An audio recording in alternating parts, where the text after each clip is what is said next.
बिस्मिल्लाहिर्रहमानिर्रहीम। अस्सलाम वालेकुम। आज डेट है जी 20 दिसंबर 2020। आज का न्यूज़पेपर है मेरे सामने। इसमें कुछ इम्पोर्टेंट खबरें आई हुई हैं। सबसे पहले ये है UN confirms attack on it's vehicle in Kashmir.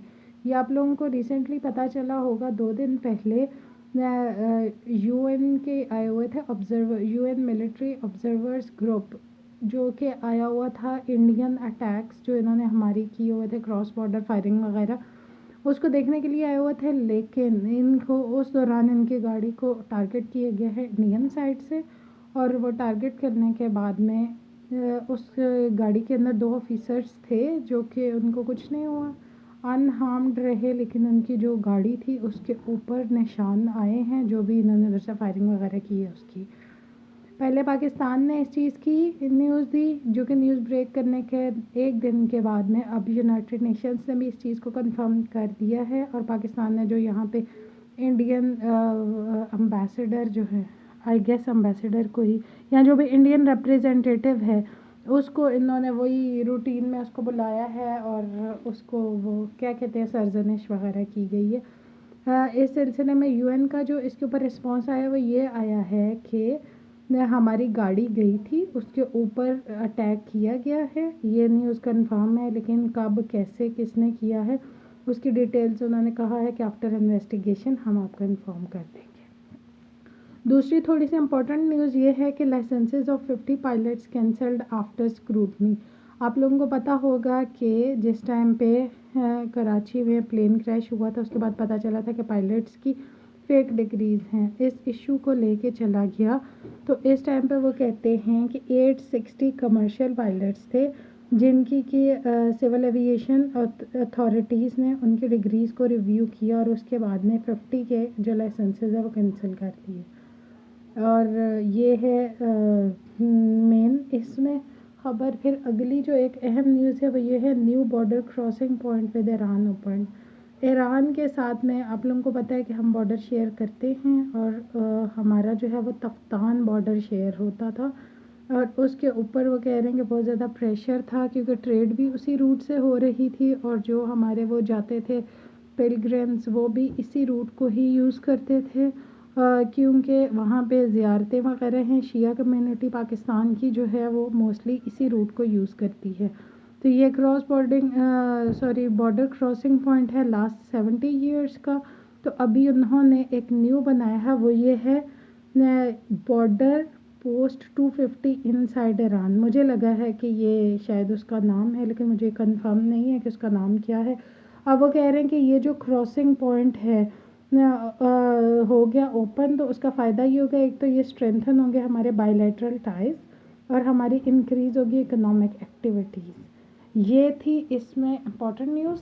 फिर आगे आर्टिकल्स मैं आप लोगों को एक नज़र दिखा देती हूँ।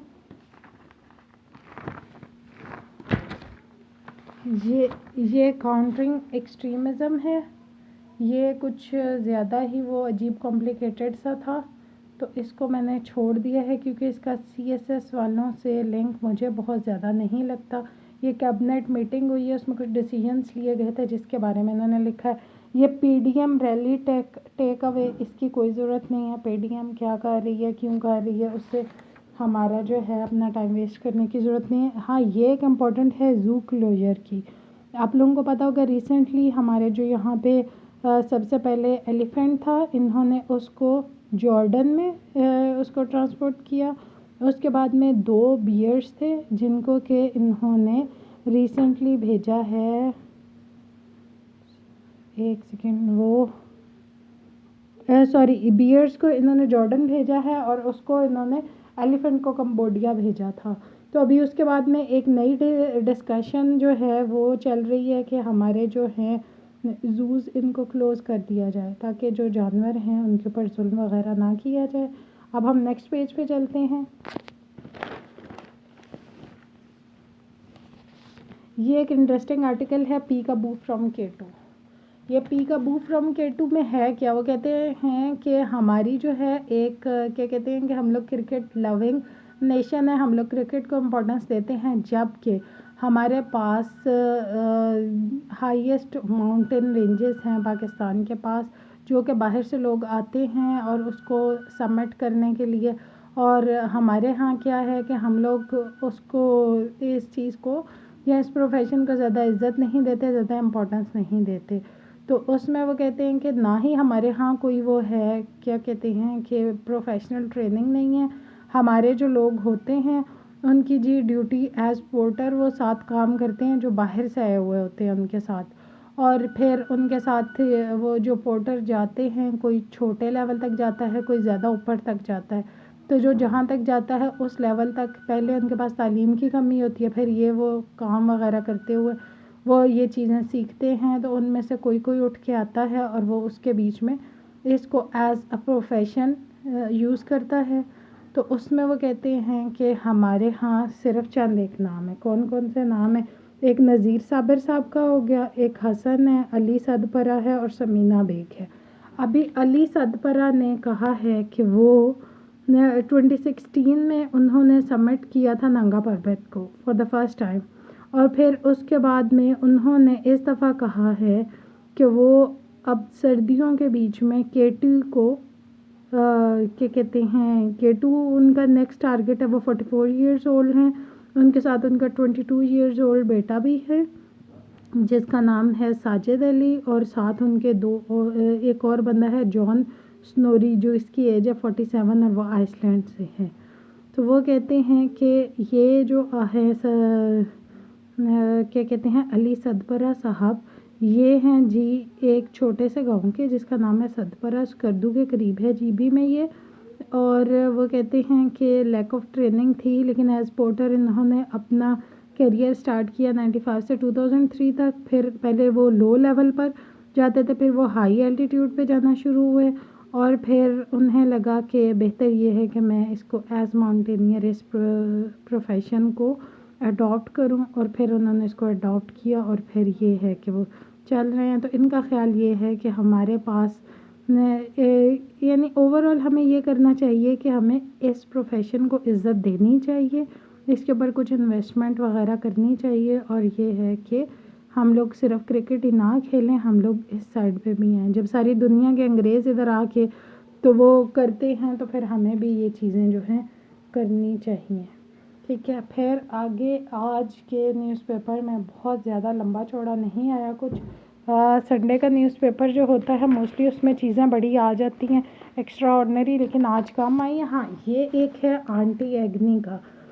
ये क्या है कि ये एक साइकोलॉजिस्ट हैं, इनसे लोग अपने साइकोलॉजिकल इश्यूज़ पूछते हैं। अब आप कहेंगे कि ये हमारा टाइम शायद वेस्ट कर रही हैं, लेकिन ये टाइम वेस्ट नहीं है। इसमें आप ज़रा इसमें क्वेश्चन पढ़िए। उसने कहा लड़की ने, I have always read your section and I am a big fan of it. अच्छा, इसको पहले पैराग्राफ को छोड़ दें। वो कह रही है कि जी recently ever since the pandemic started I have bin taking online classes. ठीक है, ये आप सबको पता होगा कि पेंडेमिक के बाद सब ऑनलाइन क्लासेस ले रहे हैं। I studied every day but now I am not able to pay attention to my studies like before. ठीक है, डेली पढ़ रही हूँ लेकिन अटेंशन मेरी उतनी नहीं है या फोकस उतना नहीं है। I started reading comics and got inspired to make my own digital art and started saving for a graphic tablet and light pen to follow my dream. ठीक हो गया, इसने कॉमिक्स पढ़ना शुरू किया तो उससे रिलेटेड इक्विपमेंट लेने की तरफ इसने अपना तवज्जो शुरू कर दिया। Then I realise that I need to study. ठीक है, फिर उसको फाइनली आया आइडिया कि उसका जो फोकस है या उसकी अटेंशन है वो डाइवर्ट हो रही है। Passive studying did not do me any good and last minute test pressure was bad. I had anxiety and I stopped eating and sleeping. I started shivering even after the test and also felt nauseous. अभी important बात उसने ये बताई कि उसे anxiety, sleep disorder और eating disorder start हो गया। Then I decided to turn my life back to normal. ठीक है, अब उसने ये चीज़ देखी, उसको रियलाइज़ किया, तो उसके बाद उसने अपनी लाइफ को नॉर्मल करने की तरफ तवज्जो दी। I caught up on mounts of work with lots of difficulty. After that, though, I have developed the fear of starting. I suddenly do not feel like starting or pursuing my passions. I have anxiety for no reason, which is very dangerous for me because I have cholesterol and other fatal diseases in my genes. Unlike before, I cannot eat properly and my parents are worried. My life has been fulfilling, but I have had my share of problems. I had surgeries at a young age and many other problems, but I made it through them all and came out like a solid brick wall. ठीक है, उसने बताया जी उसके बचपन में उसकी surgeries भी हुई हैं, बहुत से मसले हैं, लेकिन वो जी बहुत ज़्यादा उसके ऊपर पॉजिटिव रही है, बहुत स्ट्रांग रही है. So now that I am suddenly breaking, my parents are worried, I just wanted to get back to how I was. ठीक है, ये इंपॉर्टेंट बात है. उसने कहा है कि मैं जैसी थी मैं वैसी बनना चाह रही हूँ अब. I want to be anxiety free again. ये बहुत इंपॉर्टेंट है. आप CSS के स्टूडेंट्स हैं, एनजाइटी अटैक्स आप लोगों के ऊपर बहुत होंगे. Get rid of my sudden fear of studies. ठीक है, आप लोगों के सर पे पेपर्स आ गए तो sudden fear of studies high होगा, हर गुजरते दिन के साथ होगा. And recover before going back to school. आप लोगों को पेपर्स देने से पहले रिकवर करना है, क्योंकि पेपर्स का भी स्ट्रेस बहुत ज़्यादा होगा. If you are going to suggest, एक सेकेंड इसको क्लियर करो. If you are going to suggest professional help then I can not take it because my parents would never take me. We probably can not even afford it.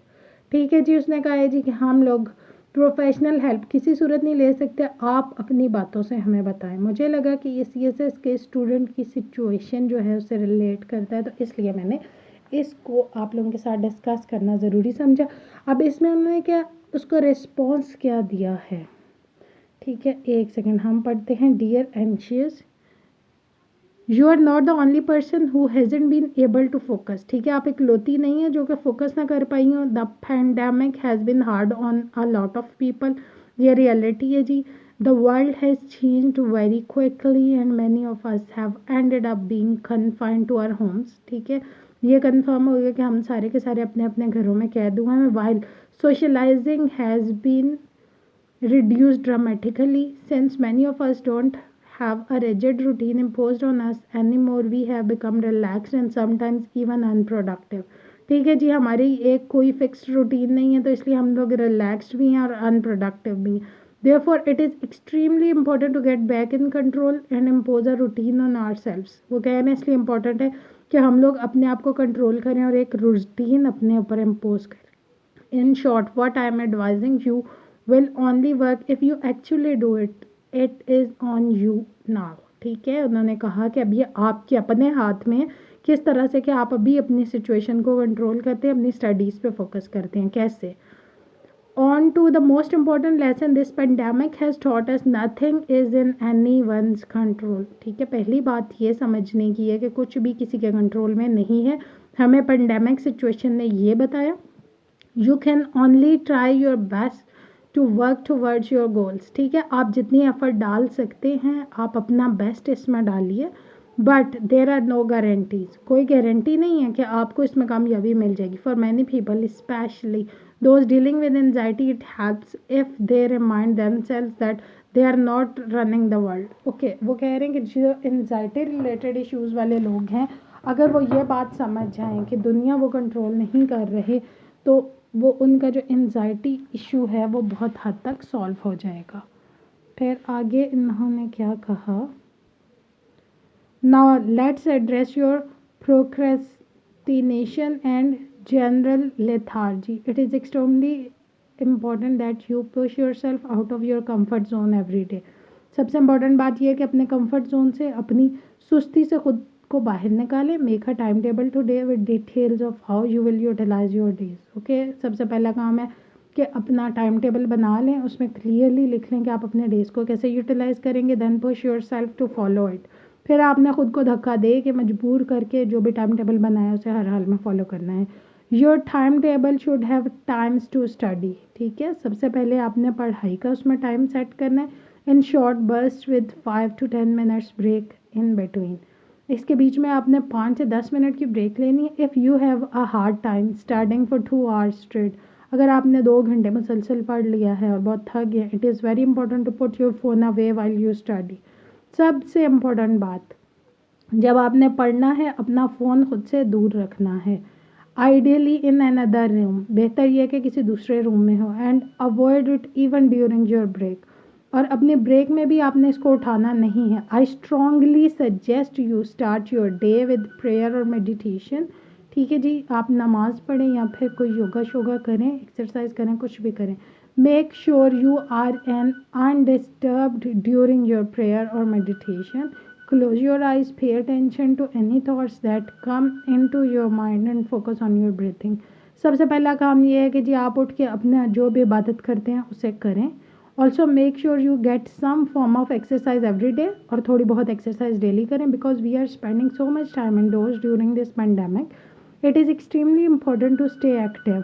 आप भी वो कह रही हैं कि आप के लिए इम्पॉर्टेंट है कि आप पेंडेमिक सिचुएशन में अंदर रहे हैं, बहुत अरसा बंद रहे हैं, तो बेहतर ये है कि आप लोग अपने आप को एक्सरसाइज करें। एक्सरसाइज से ये होता है कि आप मेंटली बहुत ज़्यादा रिलैक्स हो जाते हो।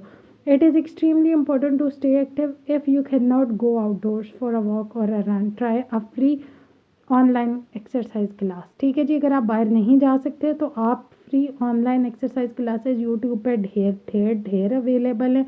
आप अपने कमरे में ही खड़े हुए एक ही जगह पे स्टेप्स उठा सकते हैं, एक्सरसाइज कर सकते हैं।